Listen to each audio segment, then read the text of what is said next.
नमस्कार मित्रांनो, परत एकदा आपल्या ॲक्ट इन्व्हेस्ट चॅनलवरती सर्वांचे स्वागत आहे. तर आज आपण कॅन्डलस्टिक पॅटर्नमधील बुलिश इंगल्फिंग आणि बेरिश इंगल्फिंग हे दोन डबल कॅन्डलस्टिक पॅटर्न पाहणार आहोत.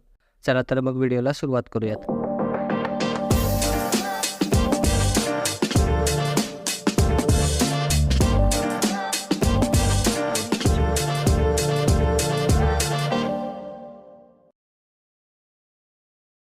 तर मित्रांनो, इंगल्फिंग म्हणजे काय, तर गिळून टाकणे. म्हणजे इथे काय होतं, या छोट्या रेड कॅन्डलला ही ग्रीन कॅन्डल पूर्णपणे कव्हर करते. म्हणजे ही रेड कॅन्डल या ग्रीन कॅन्डलच्या आतमध्ये आहे, हिचा हाय आणि लो या ग्रीन कॅन्डलच्या आतमध्ये आहे.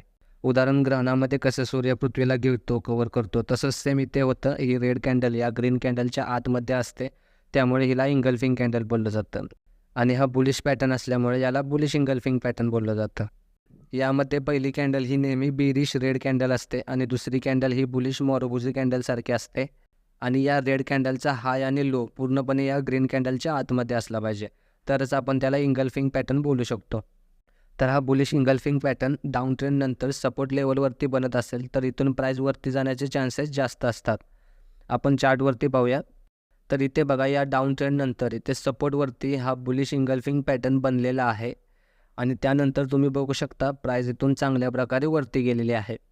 आता यामध्ये या ग्रीन कॅन्डलच्या हायच्या वरती आपली एंट्री असेल आणि या कॅन्डलच्या लोच्या खाली, सपोर्टच्या खाली तुमचं स्टॉप लॉस असेल आणि नेहमीप्रमाणे स्टॉप लॉसच्या दुप्पट किंवा वरचा रेजिस्टन्स तुमचं टार्गेट असेल. इथंपर्यंत सर्वांना समजलं असेल.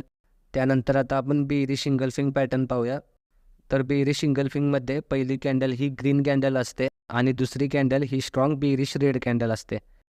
यामध्ये ही ग्रीन कॅन्डल पूर्णपणे या रेड कॅन्डलच्या आतमध्ये असते. याचा हाय आणि लो पूर्णपणे या रेड कॅन्डलच्या आतमध्ये असतो. तर हा पॅटर्न अपट्रेंड नंतर रेजिस्टन्सवरती बनत असेल तर इथून प्राईस खाली जाण्याचे चान्सेस जास्त असतात. आपण आता चार्टवरती पाहूया. तर इथे बघा, या अपट्रेंड नंतर इथे रेजिस्टन्सवरती हा बेरिश इंगल्फिंग पॅटर्न बनलेला आहे आणि त्यामुळे तुम्ही बघू शकता इथून प्राईस खाली पडलेले आहे. त्यानंतर आता यामध्ये या रेड कॅन्डलच्या लोच्या खाली आपली एंट्री असेल, इथे तुम्ही बाय करू शकता आणि या रेड कॅन्डलच्या हायच्या वरती किंवा रेजिस्टन्सच्या वरती आपला स्टॉप लॉस असेल. समजलं सर्वांना? तर अशा प्रकारे बेरिश इंगल्फिंग पॅटर्न काम करतो. तर आज आपण इथे थांबूया. कोणाला काही डाऊट असेल तर कमेंट बॉक्समध्ये विचारा. भेटूया पुढच्या व्हिडिओमध्ये. तोपर्यंत काळजी घ्या आणि आपले व्हिडिओ पाहत राहा. धन्यवाद.